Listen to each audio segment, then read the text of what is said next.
Hola, Nerdmigos! This is a bonus episode of Nerdmigos. We came, we saw, we kicked its ass! Geek news and commentary. Impressive. Most impressive. With Ismael, Alejandro, Moreno, Ozuna, and guests. Do you mind telling me what this is all about, mister? I don't know. I'm making this up as I go. Fool of a took. Tanto llamando a Blue Demon. Tanto llamando a Blue Demon. Now, it's time for your friendly neighborhood Nerdmigos. Excellent! Welcome to Nerdonia. All right, let's go. Hey, what's up, nerds? Welcome back to the show. My name is Ismael Alejandro Moreno Ozuna. My friends call me Isma. And you're listening to a bonus episode of Nerdmigos for May the 5th, 2025. Happy Cinco de Mayo, Mexas! Hope you're doing great. Hope you're having a fun. Hope you're having a great week. Thanks for listening. And if you haven't done so already, please subscribe to Nerdmigos on your podcatcher of choice. And we really appreciate all your support. And if this is the first time listening to Nerdmigos, well, let me tell you that this is a show where we get together to talk about geek stuff, all the good stuff we love, movies, TV shows, comics, video games, all those reasons to live. And also, let me tell you that our regular weekly show is in Spanish, or unapologetically in Spanglish. But sometimes we do these bonus shows to chat with other friends and guests in English. So that means that, fortunately, I'm not alone. It's always a pleasure to have guests on the show. So, my friends, let me introduce you to our guest for this episode. He's an author, martial artist, and host of the Latino Slant. Welcome to the show, Paulie, the Latino Slant. Hey, Isma, feliz Cinco de Mayo. Battle of Puebla, Oh, yeah. 1862. Vámonos. Vámonos. It's too bad, man, we didn't get rid of those French all the way, you know what I'm saying? But at least we got pan dulce. Oh, yeah. Ooh la la. Ooh la la. Those damn French, they keep just, dogging the Mexicans, man. From 1862, this is a good way of Cinco de Mayo to celebrate the fact that Emilia Perez crashed and burned during the war season. So, here's to France right there. Hey, man, well, thanks for being here. Yeah, how's it going? How are you doing? How was your week? Man, you know what? Every day is just different and exciting, and you just trying to stay present with everything that I do. So I can't complain. And gracias a Dios, our family's healthy today. Yeah, man. thank God. And it's great to be and guest. Oh yeah. No, So, I'm yeah, glad. what's up? I'm glad you're here, and I would like our listeners to know you a little bit. So let's start with the Latino Slant. What is the Latino Slant, and who is it for? Yeah, it is a YouTube channel and website that covers kind of achievement and spotlighting and celebrating Latinos in the entertainment business, whether it's movies, film, art, theater, music. We try to cover as much as we can. And then we try to give a critical eye to those productions that that you see, whether they're from Latin America or the States. We don't just give productions and stuff like that free pass just because they're Latino. It's important to all right, it's an achievement. Now we gotta take it through the coals. All right. But it kind of just I had done a iteration of it many years ago when I was still living in Texas for a minute Oh, okay. as a vlog. Back then they're called vlogs. Yeah. I don't know what. Yeah. And so I just brought back the name and the logo during COVID Oh, okay. because we were just on lockdown. And I was like, you know what? I know people. Let me interview people, and and start doing stuff for in 2020. So here we are, with a current iteration of the slant, and going into our fifth full year. Just Wow. yeah, yeah. Awesome. We just celebrated 5 years on YouTube, and really, that's kind of like that's the modern, like, the current the current run. And so, we just, the goal is, I want to keep this growing to where we're helping produce independent film. So, you know, I know that we're taking the proper steps towards getting there, and Mm-hmm. it's already kind of happening with, meeting people, connecting them with other people, and talking about what's a project we can do together. Because I don't just want to, critique, films and other creatives. It's Yeah. like, we need to do the same thing as well. Oh yeah. And speaking, Yeah, man. by the way, you're doing a great job in the Latino slant. And speaking of that, you're also a storyteller. And I want our audience to know about your novella, which came out Hmm. last year. Could you please introduce our audience to the story and world of They Call Me Charleston? Well, yeah, if you're watching this, and you can see the poster right over my shoulder, which Mhm. is one of which is the female lead character, even though this novella, she's not the lead. Later on in a different book, she will be, but it is called They Call Me Charleston, and Mhm. it is I would say, a 30-page, at this point, novella Mhm. that we self-published, and I'm holding it up Yeah. for those that can't see.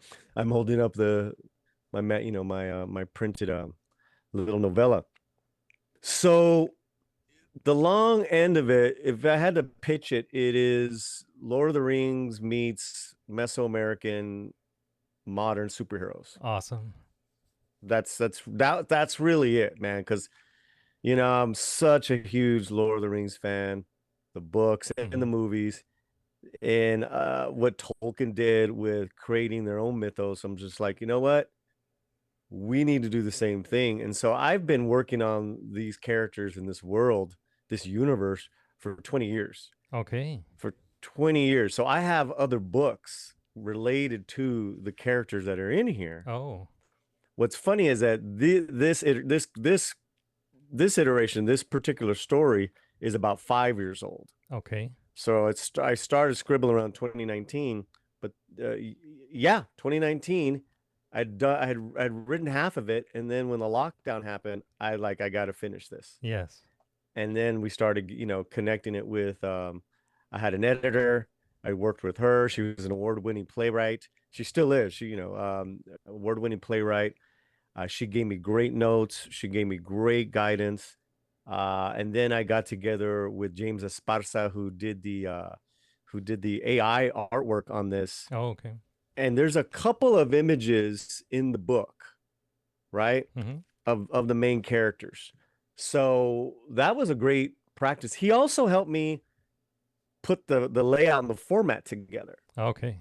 Like everything we did, we kind of just stumbled and did it ourselves in the dark, man. Yeah. We were like, okay, here's the layout, here's what it's going to cost.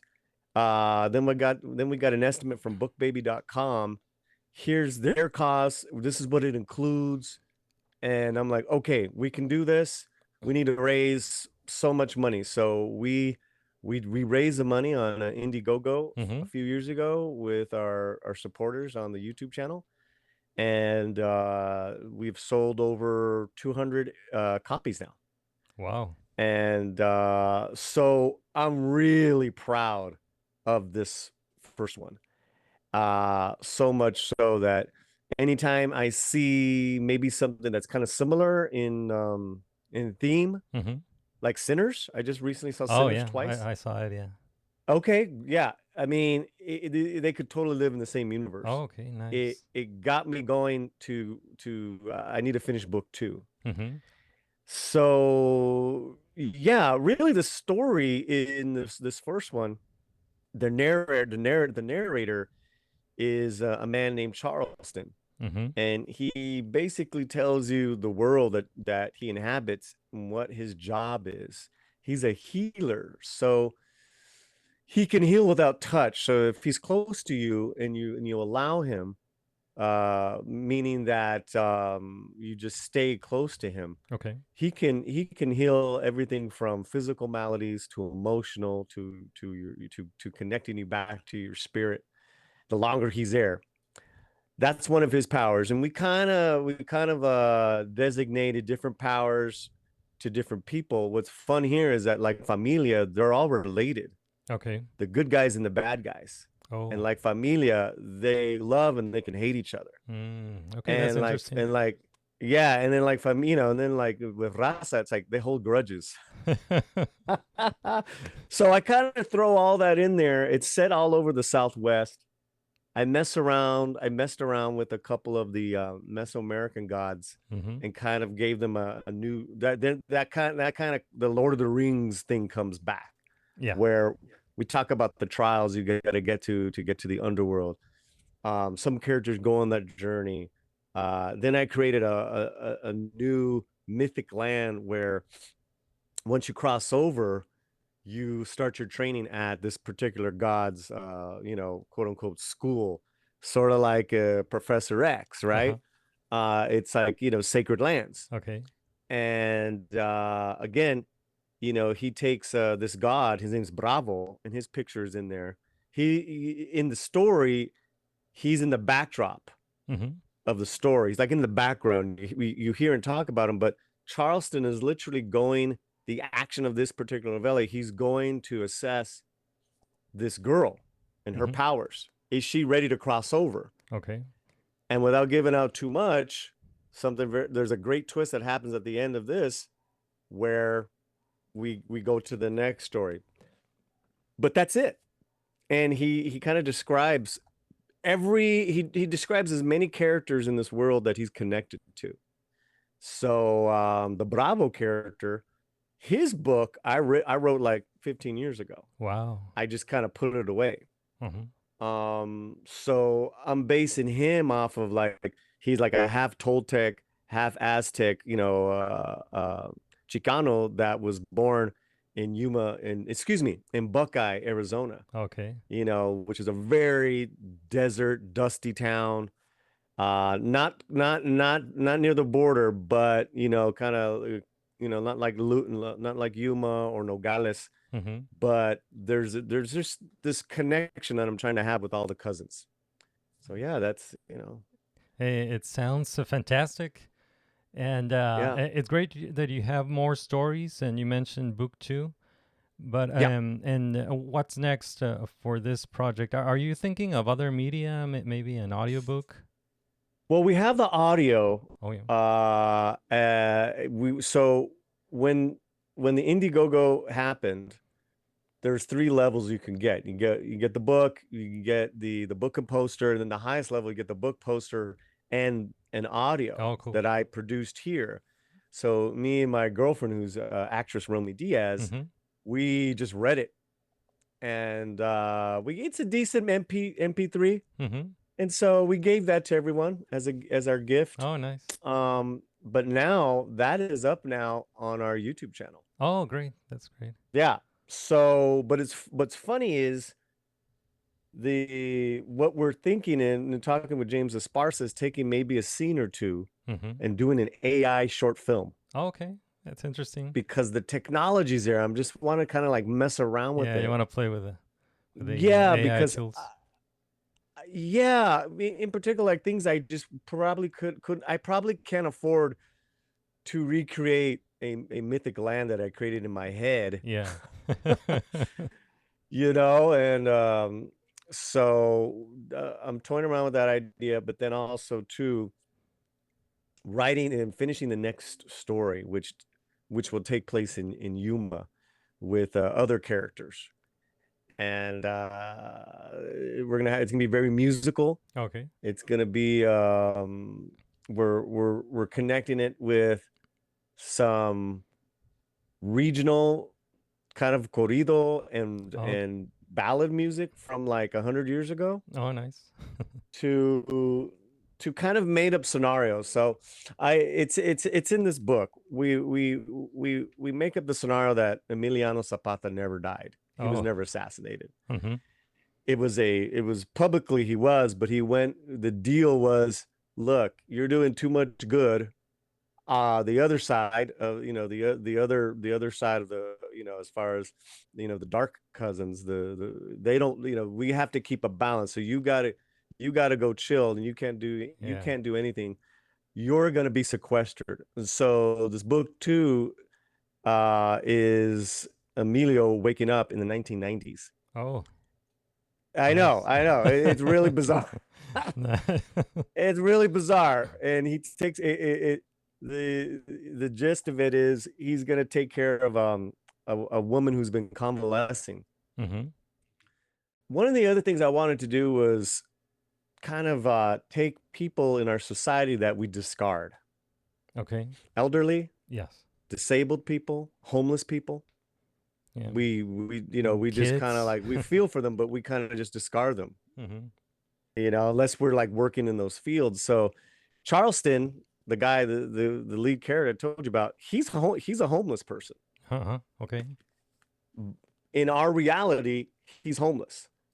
And that Clark Kent guys, he's able to go and do what he can do. Oh, okay. Because if he was just like, hey, I'm a superhero, the bad people just come and they would just be battles all the time. So his Clark Kent is that he's a homeless, stinky guy who's riding the trains and the buses for free. In the next one, his cousin has been a vegetable for many years, and she's about to wake up. Okay. And Zapata's there. It's really trippy. Nice. Like I really wanted to go with these different, with some historical figures, like because of what led them to do so much good in different ways too, because we also talk about music Mm-hmm. in this book, and then we go back to Sinners. Right? And that preacher boy, the character in Sinners, with his music could call other enlightened souls, good and bad, to his music. Future and past. Yeah. And I'm like, oh my God, that's the world that I've created. Yeah. My next step was that a musical act put together of these beings can actually create, for lack of better words, like laser blasts, mathematical forms that can kill you when they play together. Mm-hmm. Right? Yeah. So that's their superpowers. Well, and of course we're adding in there someone that plays a badass accordion that can just take out hordes. You better watch it, because they'll blast a mean ass corrido. But I wanted to connect it to that connective culture that me and you share. Yeah. Right? Because the accordion's so powerful, the mariachi is so powerful, the whatever singer is. So I'm like, wouldn't it be a blast if these guys had superhero powers when they played? So I created that in here with jazz, but this band could play anything, right? So with Sinners, their thing was blues, which was like like the cradle of modern time and rock and roll. Yeah. The Hot Five, these guys, and for lack of better words, they're raza. They play everything, right? From corrido to blues to rock to cumbia. It's just whatever time they're in, because they do time jump. Hey, they're the house band. House bands can play anything, dog. That's true. So we're having fun with that too, man. Hey, for it being only 30 pages, there's a lot. It's a lot in here. Yeah, that's awesome, and congratulations on putting your story out there. That's awesome. And where can people buy the book? Yeah, man. We'll give you the link. Bookbaby.com is the best way to get it. Mm-hmm. You can get it. You can order either a print on demand, Mm-hmm. and they'll print it up, and it'll be in your hands in like less than 2 weeks, or ebook. All right. Yeah, and I both the base price is $9.99, but then you pay extra for shipping, and it comes out to maybe $15 total. It's so easy to get. Again, it's really nice to see people like every couple of weeks they'll check the sales, and they'll say, oh, another person's bought it, another person bought it. Yeah, that's awesome. So it's really cool. It's really awesome. Yeah, awesome. Well, congratulations. And do you? Well, you're a creator, Oh, yeah. your imagination, and then putting it on paper. You're just a different discipline, but it's all the same thing, man. Yeah, that's true. That's true. I was really recently. I listened to Robert Rodriguez on Joe Rogan. Oh, I saw parts of it. Yeah, it's really cool. I listened to the whole thing, brother. And again, it was so inspiring. Mm-hmm. Like Sinners, like Kugler, like it's just inspiring where you get re-inspired. You're like, yes, you're speaking my language. And you forget just how many amazing things he did, but the stuff he created with the green screen innovation and digital innovation with Sin City. Yeah. Yeah, I highly recommend anyone that's a creator to listen to that conversation, man. Yeah, that was a great episode. Robert Rodriguez on Rogan. And yeah, brother. I wanted to ask you if you have anything coming up, anything on your calendar that you would like to plug? That we would like to plug. Well, we'd like to plug our website and then our main page on YouTube, because we're always interviewing writers, directors, and actors that are in the business. So look out for it's called our celebrity interviews. That's on the main page on our YouTube channel. We got everyone from Edward James Olmos, Danny Trejo, to new creators, Alejandro Montoya Marin from Mexico, Maria Molino from Mexico. They're predominantly in English. They're English interviews. Yeah. But they're fascinating because they're telling you their journey. Oh yeah. As far as what did you do? What did it take for you to do Adama in Battlestar Galactica? All those conversations. So I'm very proud of those interviews. Very proud of those interviews. And then with our website, we give you the latest movie reviews with Rosa Parra, our film critic. Oh yeah. And and then we try to keep our finger on the pulse of who's the latest Latino doing something in the business. So yeah. Awesome. And I know you cover geek stuff on the Latino Slant, but I wanted to ask you, are you like the biggest fan of something in particular? If you could pick one, for example, I'm a Star Wars fan. I can say my fandom is Star Wars.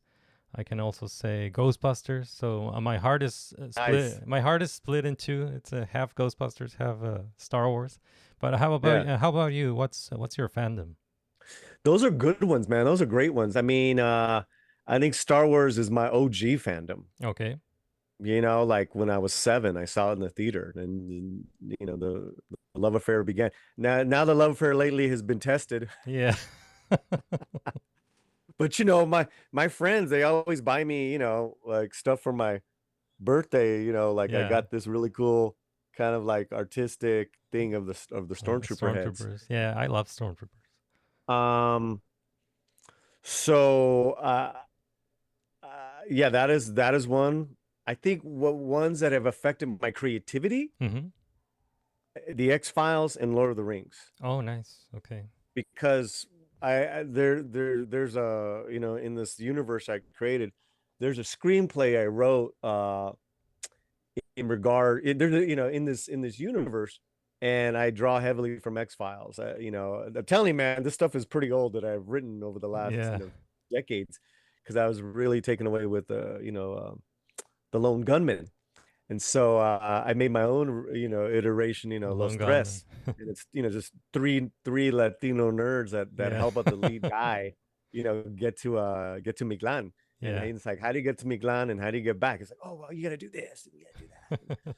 So that's in there, that's I'm looking at right here. I'm looking at all my DVD sets of every season of the X-Files. I even have some collectible cards that are unopened. Cool. And then my girlfriend, she was at a yard sale recently. Oh, I have that one. Look what you found. I have one too, unopened. This one's unopened. Yeah. So for our listeners, Paulie is holding an episode 1 gift set. It's a widescreen collector's edition of episode 1 in VHS. Yeah. Yeah, I have that one. It's great. Yeah. Video collector's edition. What's cool about that is that it should include a piece of the film, like a frame, the actual the frame of it, and it's different. It's different in every box. It's one of a kind. So, and then back to my fandom was so strong. I was so strong with that. Like I remember in the '90s when they re-released the special editions in theaters. Yeah, I bought the opening nights for all 3 of them. Okay. And I took my little cousin at the time. He's still my little cousin. He's still alive, but he was a baby. It was like 10 or 12. I don't know. I don't know. And I was in my mid to late 20s. And we went opening night to Star Wars: New Hope and Chinese Theater. We got all these goodies, collectibles, right? And it's up there right now, the Luke Skywalker Theater Edition. Yeah. Return of the Jedi Theater Edition, right? The action figure. And Mark Hamill showed up. Oh. And just said hello to all of us. Awesome. I ain't going to remember that Mark Hamill, not not the Wokoso Mark Hamill. But yeah, those are strong with me, man. X-Files. It's funny because with X-Files, we're talking about Coogler and Sinners. I know he's gonna reboot it, and at first I was very apprehensive, but I'm like, but if anyone could he's do good. it, He's really good. He showed me a lot, and I said that I was kind of against it, and I said, well, you know what, I need to go see Sinners. Yeah, I need to go see Sinners, and because I like Fruitville Station, I liked Creed. The first Black Panther was fine. I hated Wakanda Forever, but Sinners, it's a masterpiece, man. Yeah, Sinners is and really good. And it's vampires and it's genre, so I'm like, hey, that's X-Files. Drama, genre, monsters. Let's see what he could do. I am curious. Yeah. Yeah. And he's a huge nerd. I don't know if you know this, but he's a huge nerd. Yeah, I think it shows. It shows, and he's, and he's got his own, agenda, his own thing, his own beliefs, but he's very respectful to the audience. Yes. If you notice. Yes. Extremely. That's true. Extremely. Yeah. Yeah. That's but true. yeah, those are I'm just looking around, it's predominantly Star Wars. I saw the Revenge of the Sith twice this past week. Nice. Yeah. Awesome. Bro, seeing it on the big screen again. Yeah. Yeah. So that Lord of the Rings, Matrix. I got John Wick action figures. Yeah. Awesome. Those are really, really it. I mean, again, in the ones that have affected me creatively, as far as writing, and storytelling, it's the X-Files and Lord of the Rings. There's certain things, like we talked about Charleston being able to heal, as long as he's got his hands close to you. Yes. You know, those things are like I picked right out of elements of X-Files, elements of Gandalf. Yeah, man. Yeah, cool. You know, I don't know what to tell you. Awesome. So you mentioned Star Wars. You're watching Andor season 2. I am season 2. Have you checked it out? Yeah. So before you tell me what you think of season 2, could you please share your thoughts on the Bail Organa recast? Well, look, I mean, listen, your first reaction is always going to be the knee-jerk one, right? Your emotional one, and then if you're emotionally connected to something, and there's a change, I don't like change. Don't change it. So, you know, I love Jimmy Smits. Yeah. He's done so many great characters. This guy's an Emmy award-winning actor. Did you ever see him in The Believers? No. Oh, did you ever see Believers with Martin Sheen? No, I haven't.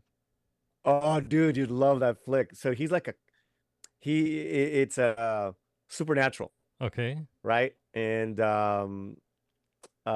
this is like late 80s, I believe. Mm-hmm. So it's like a younger Jimmy Smits, and he's a cop, and he's on the trail of these bad dudes. Those are in my store too. But they drive him nuts.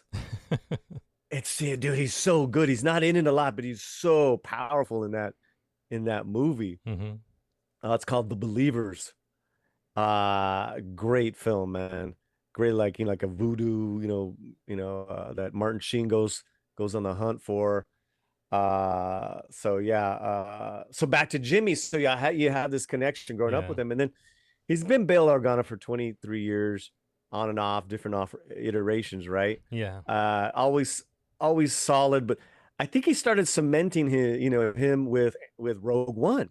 He was, and then with Kenobi. Yeah. And Kenobi was pretty bad, but he's just always solid. So they recast it with Benjamin Bratt. Yeah. And, he's another one I love. He's just got a different energy.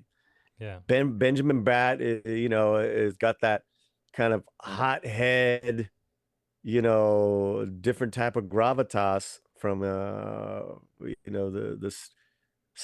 from Blood In, Blood Out to Short Eyes, and then he can have some levity, but kind of keep a serious tone, even like a Miss Congeniality.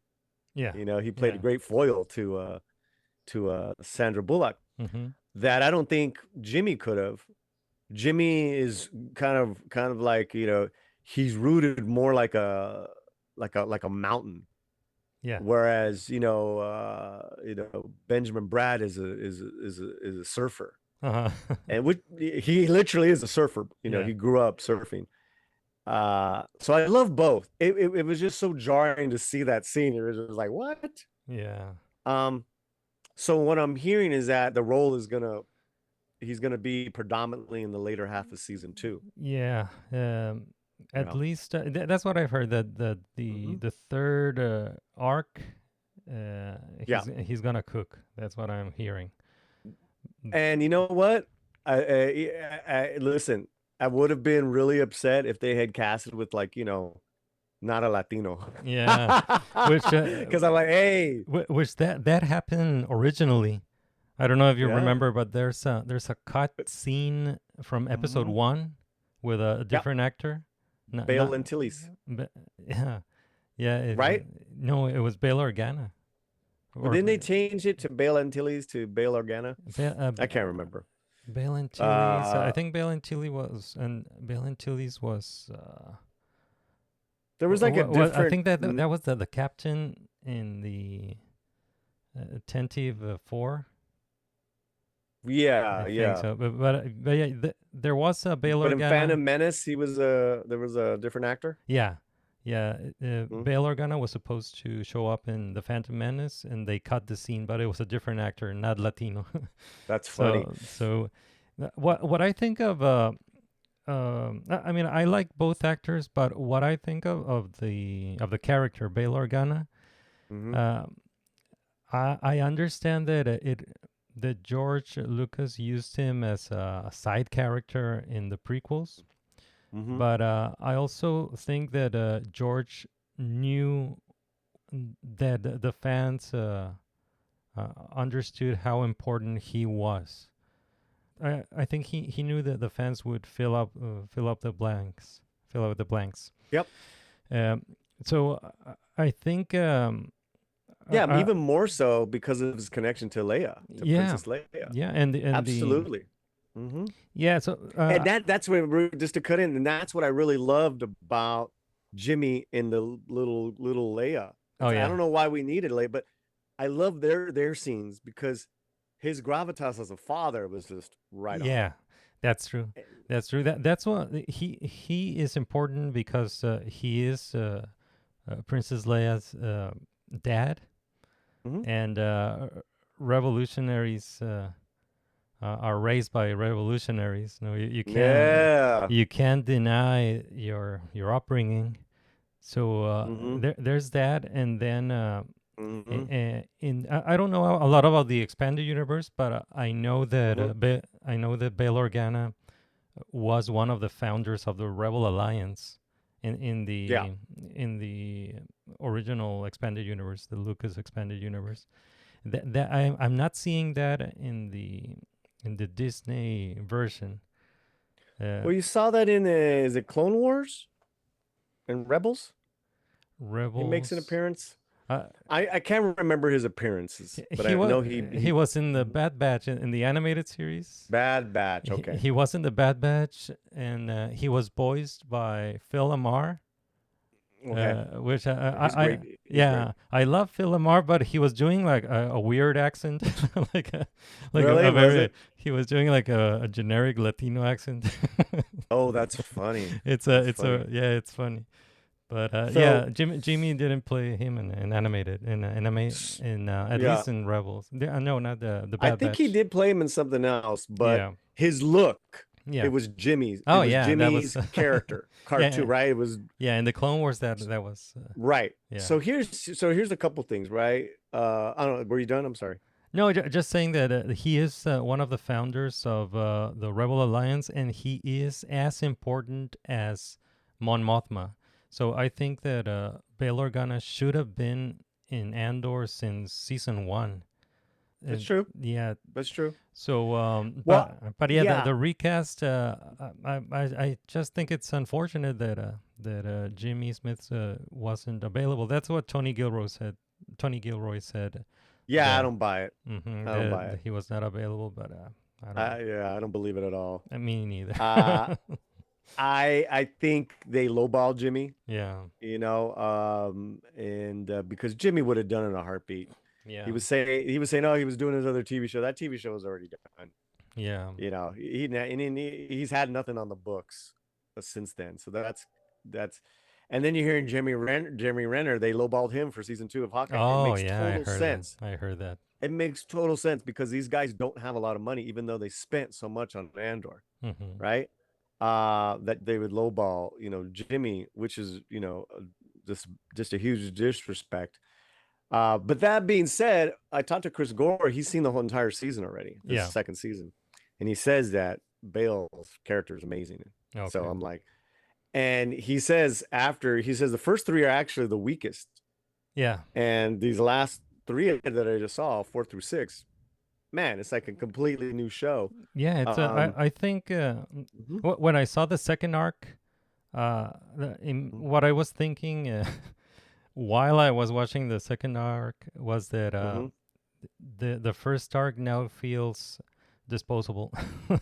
I think that they should have started in the second arc with the Gorman thing.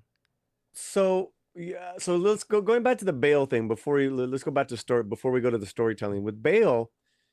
Maybe they'll show him how he connects to the resistance, because you're right. He should have been in more. I know Tony probably just was going for, he definitely went for more of the female, in the forefront with with Mon Mothma Yeah. on this tape. Which is fine. It's his vision. Mm-hmm. But storytelling wise, as much as I loved the last 3 episodes, I keep wondering, all this, everything just could have been so condensed into a feature film. Yeah, that's true. Like, why isn't this on the big screen? Because it's obviously cinematic. Mm-hmm. Especially these last 3 episodes feel more Star Wars universe than ever. Yeah. You know, The I world just- building is impressive. Yeah, The production design. and the characters are great. Mm-hmm. It's like, why aren't these on the big screen? Because everyone's bringing it. And then Saul Guerra is hilarious. Yeah. Oh, he's great. Yeah. He's so wild. He's so nutso, man. Yeah.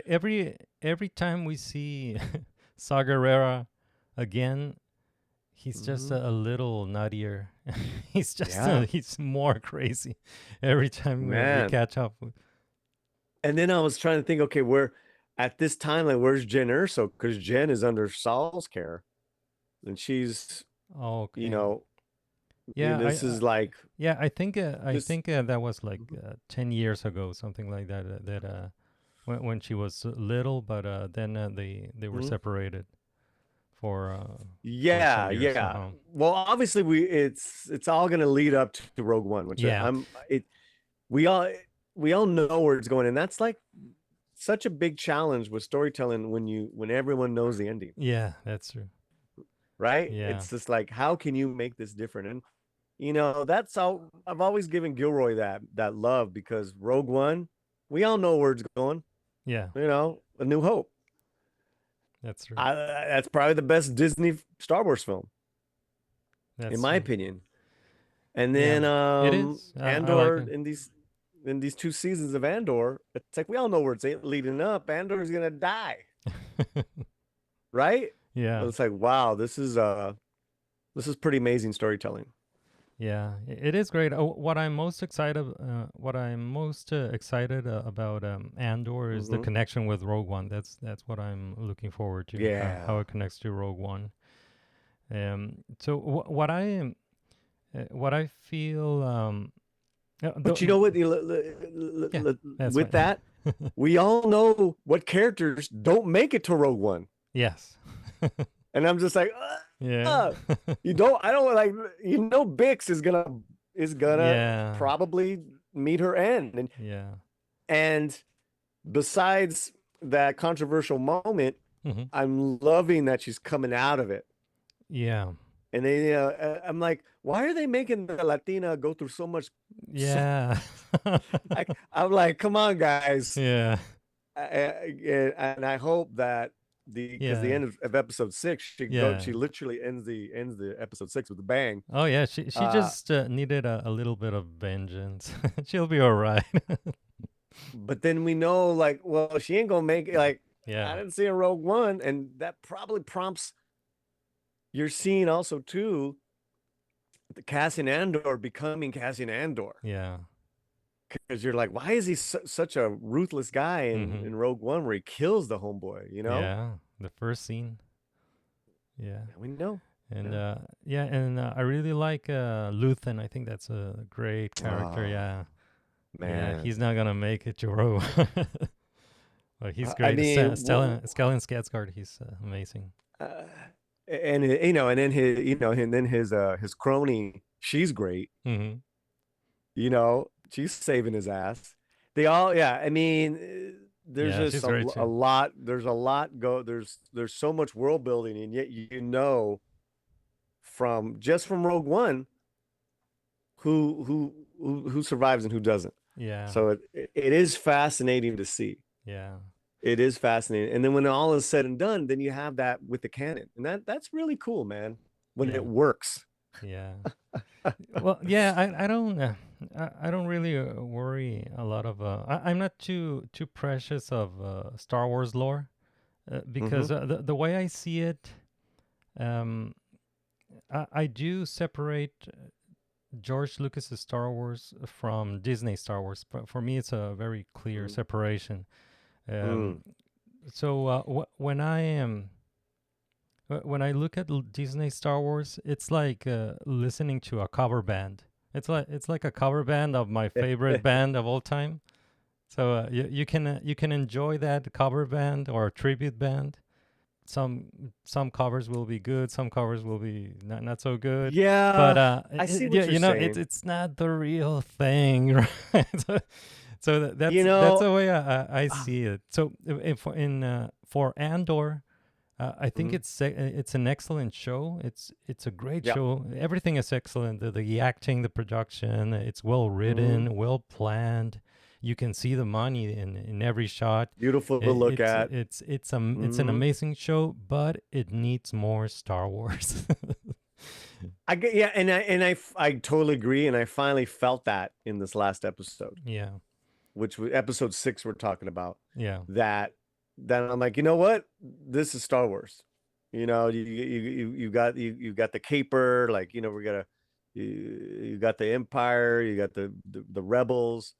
You know, the pacing, and then everyone had something going on. You know, it was really, really well done. Yeah. I mean, I agree with you on the most part, especially when it's done decent. You know, Mando first 2 seasons, those are great. Luke Skywalker. But the problem with the films is that they deconstructed our heroes. Yeah, and their demise was awful. Yeah. So, you know, that's not even a cover band. That's like you know, someone going in and, you know, ripping it off your drum kit, man. Yeah, that's true.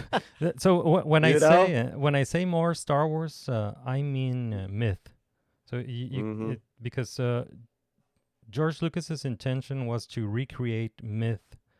Yes. So if you're not intentionally trying to recreate myth, or if you're trying, or if you're intentionally trying to stay away from it, you're doing it wrong. So I do want to see that at least, and also I want to see more aliens. And there needs more Star Wars aliens, and also I wish they didn't use so many things that look too earthly.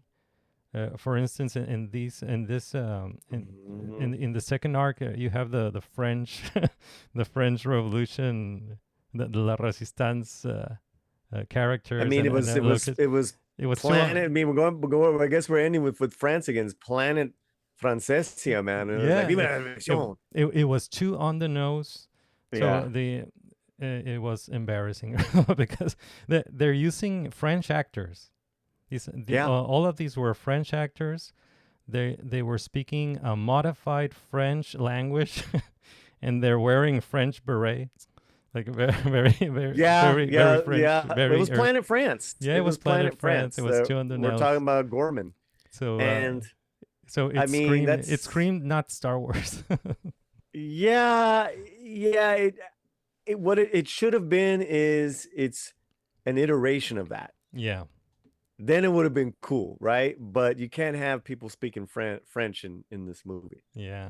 And in Star Wars, it's just too just have them speak English, and they're I don't know. I agree with you. It was,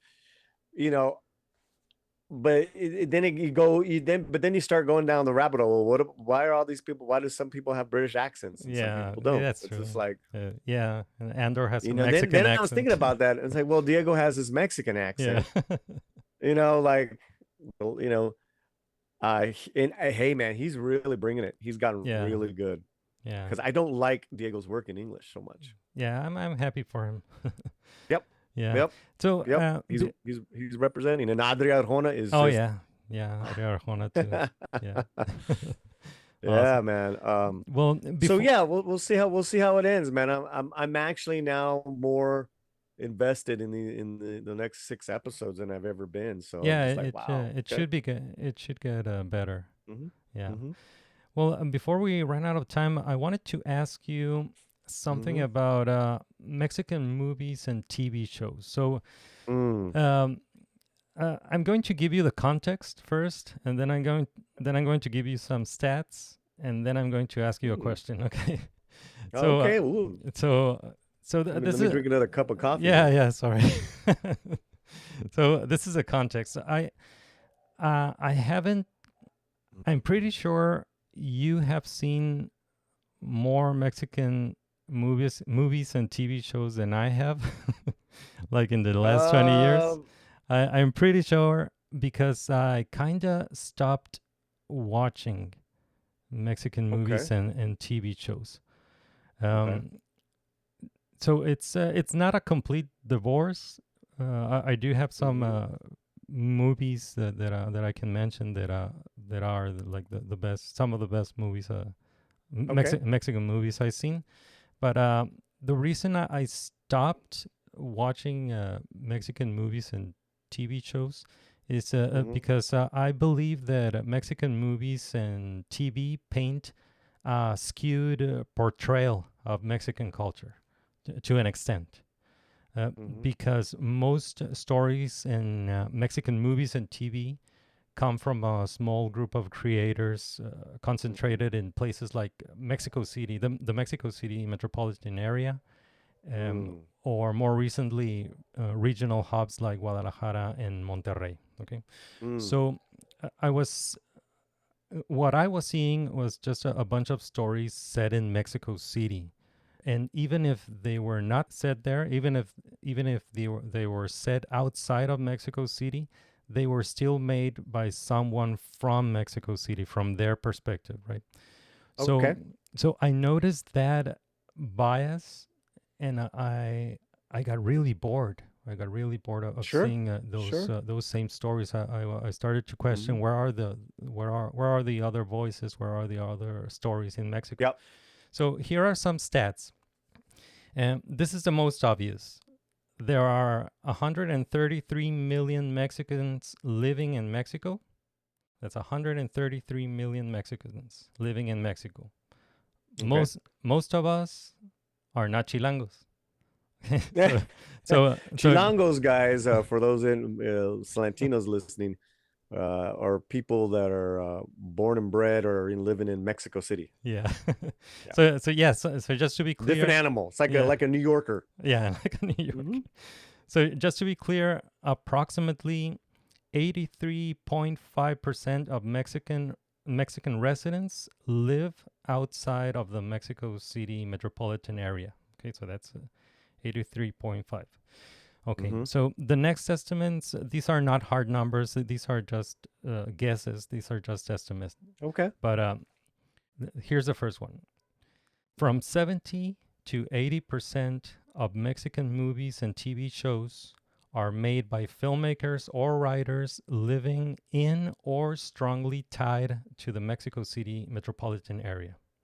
Okay, so either by origin or career bias. Although regional hubs like Guadalajara and Monterrey, they do contribute significantly. Yeah, that's like really recent. Yeah, but that's more recent. Okay, here's another estimate. Roughly 50 to 60% of Mexican productions might be set outside of Mexico City. I thought it was less, but it's more like half. From 50 to 60% of Mexican productions might be set outside of Mexico City, the stories, right? Okay, and the next estimate is about positive versus negative representation, okay? So of those, of the 50 to 60% of stories set outside of Mexico City, 40 to 50%, like almost half, 40 to 50% have it's a negative representation. So they're really focused. These are like crime-heavy stories, like narco tales set in Tijuana. Anything that has to do with drugs and crime. Yeah. So that's from 40 to 50%. Then from 30 to 40%, those are positive. So that they focus more on the cultural celebration and other places like Oaxaca, Yucatan. And from 10 to 20%, that's mixed or neutral. So it's a more balanced or ambiguous storytelling, unbiased. Okay, so what global audiences and even Mexicans are getting is a curated version of Mexicanness. So think of the slang. The slang you're seeing is Mexico City slang. The humor is Chilango humor. All the cartel cliches. It's not the full mosaic, right? So, Paulie, I wanted to ask you, as someone who spotlights Latino entertainment, how do Mexican movies and TV look from your perspective? Well, the export, like, you know, that gets imported here, whether it's on a whether it's television, well, let's just say streaming, Netflix, that type of stuff, majority of it is connected to crime. Yeah. Right? Because crime sells. Right, crime sells. Even when it's a, you know, told from the story of, you know, the Federales, you know, what is it? Contraataque that just came out. And I was talking to the director for a minute. And because I really like that flick, because it's like the first time you're seeing, you know, the good guys shown, you know, like Tom Cruise, you know, hero type, you know what I'm saying? And that, you know, the narcos are pieces of shit. Very simple, good and bad. Yeah. Great flick, man. It's a great flick. I hadn't seen something like that come out of Mexico, because all you're getting is you know, the Narcos Mexico, even was it Cell 21 with Diego Calva, where it's, you know, what is prison gangs taking over, and it's very well done. Don't get me wrong, it's still entertaining, you know, but it's more of that, like you said. The ones that are more artistic, you have to dig for in film festivals, right? That maybe they get a streaming deal. Very rare that they get distributed. So then the filmmakers are very chilango, right? And then they stop doing quote unquote Latino films. Okay. You know, and they're working with the Brad Pitts, and Oh, they're yeah. doing, you know, mainstream movies, which I think is great. Yeah, I that's mean, great. you know, Iñárritu's doing a film with Tom Cruise. But those three men, for the last 25 years, have dictated, you know, Mexican directors in Hollywood. Now you have Isa Lopez, who cracked it with "I Loved Her, Tigers Are Not Afraid" film. So I see that. So, and I really get that a very few, a minority, I really understand that, how they dictate culture of a people. You know, the Latinos in Hollywood, which are pretty much Latinxers, they dictate a lot of our stories on this side from their very, you know, small peak hole, you know, like this, where we're this, and you know, it's like, yeah, it's okay, representation matters, but does it really if the presentation is terrible and gets canceled? Oh, yeah. Or, you know, like, who remembers anything that these people have done? Because a lot of what they've done is forgettable or got canceled. So there's so many battles there. Yeah. I think what you're seeing with some of these filmmakers now is they're kind of creating their own distribution, their own production, their own pipeline. And, you know, it's kind of interesting. And it's Latino. It's not just Mexican. So let me give you the example of Mucho Mas Media. And you got a different Latinos that have put this production company together. They also created a distribution hub, and they have done movies that are from The Long Game with Dennis Quaid to the Jenny Rivera biopic that was on VIX. I haven't seen that one. I know that was, you know, filmed in Colombia, I believe. Okay. And then they have Rosario coming out to Cinco de Mayo weekend, and that's getting a big push. And that is a Mexican actress. That's horror, right? That's a horror movie? Yeah, it's horror. Colombian director, and she looks like she could be the next Salma Hayek, and she's beautiful. Emerald Tubia, something like that.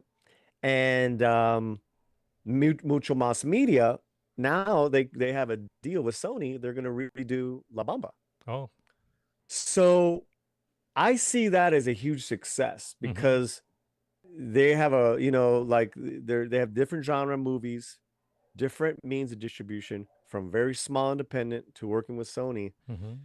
I find that way more connected to different stories than what Netflix or what the Hollywood is doing. Yeah. Because it just tends to be, first of all, the big three we talked about, they hardly work with Latino actors. Guillermo del Toro has Frankenstein coming out, and you got Oscar Isaac, and it was great. Yeah. So I love everything they do. I'm not gonna like knock them down. But as far as Mexican cinema, what was the last great Mexican film?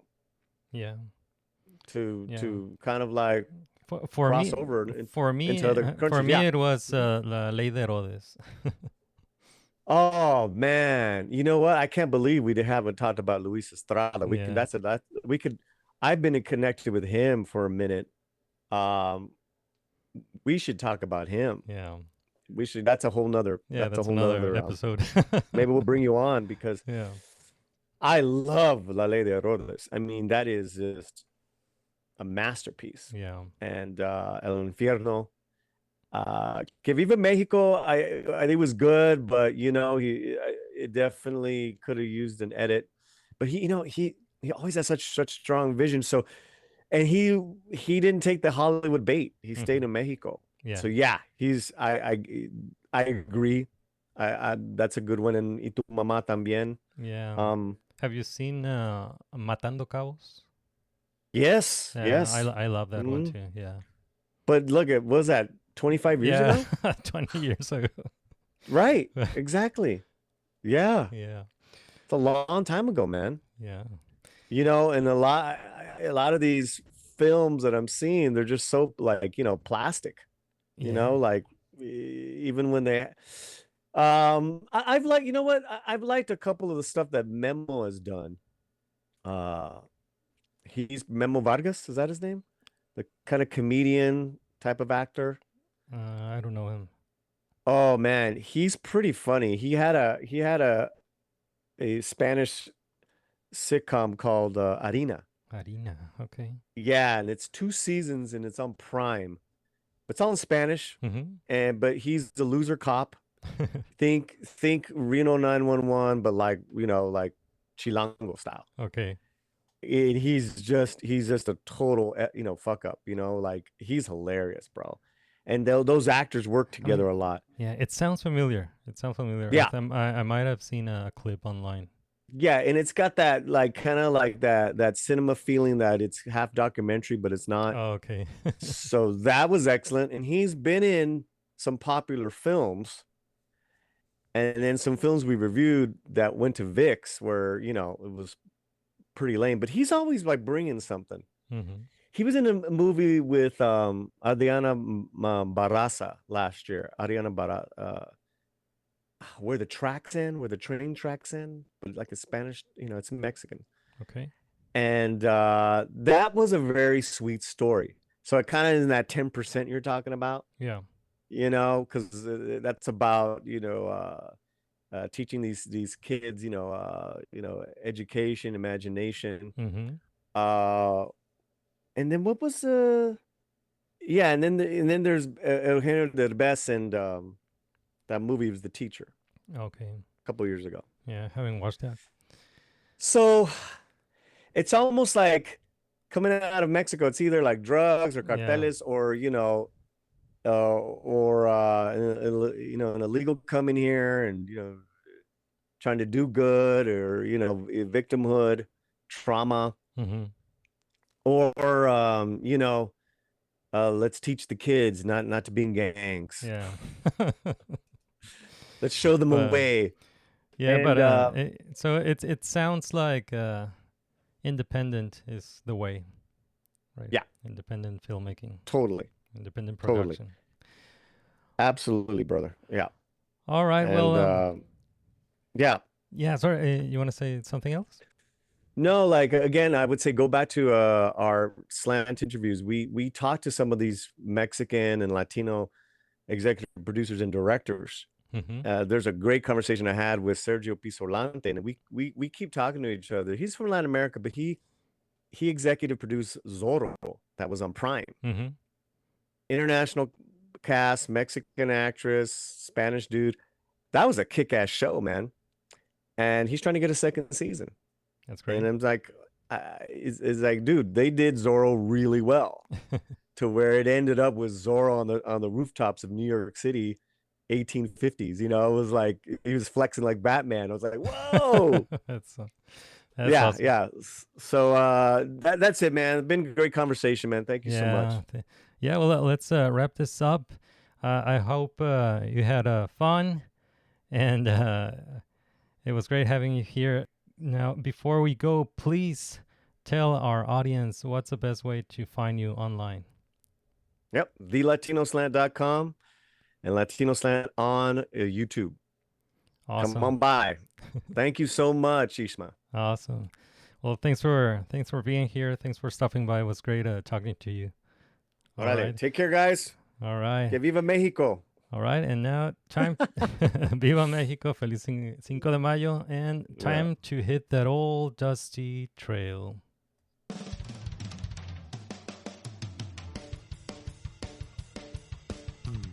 All right. That was Nerdmigos. Thanks for listening to this bonus episode. These are the end credits. And if this episode was not enough for you, if you need more Nerdmigos in your lives, please visit our website, nerdmigos.com, for everything related to Nerdmigos, not just Nerdmigos, the podcast. You're also going to find Nerdmigos, the webcomic. That's a collection of Nerdmigos comics. And you're also going to find our store, La Tienda Nerdmigos. That is our merch store, and that it's still the best way to support what we do here in Nerdmigos. So tell your grandma to give you an advance on your Christmas present, on your birthday present. Help your abuelita look for some spare change under the cushions of her couch. Get those 3 lucky numbers, those 3 magic numbers on the back of your abuelita's credit card. And a shout out to your abuelita for sponsoring this episode of Nerdmigos. We also want to invite you to join the conversation on social media. Look for our handle Nerdmigos everywhere online. We're on Facebook, we're on Twitter, we're on BLUESKY, we're on Instagram, we have a YouTube channel, we're on TikTok, we have a Facebook group called Welcome to Nerdonia. Join the community there. And we're on Patreon, patreon.com/Nerdmigos. Once again, we want to thank our guest, Paulie the Latino Slant. It was a great conversation. It was great having him as a guest for the first time. And we thank him for being here. All right, so it's time to say goodbye. I'm Isma from Nerdmigos. And from all of us here in Nerdmigos, to all of you out there in Nerdonia, have an excellent week. Happy Cinco de Mayo. Peace out, homies.